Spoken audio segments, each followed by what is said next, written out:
chấp ý gì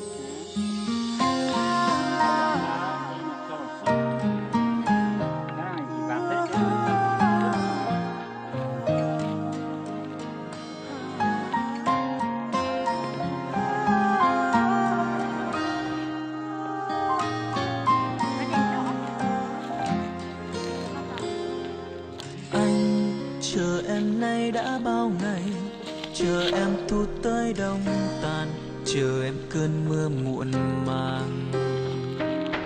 Anh tiếc nuối năm tháng qua rồi, khi xưa sao anh không nói yêu em.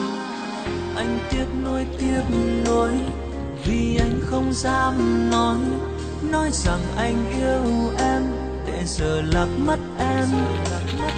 Anh nhớ lắm, anh muốn em quay về đây với anh chỉ một lần thôi. Anh tiếc một điều là anh không thể nào nói với em rằng anh yêu em từ lâu rồi mà em đâu biết được người ơi.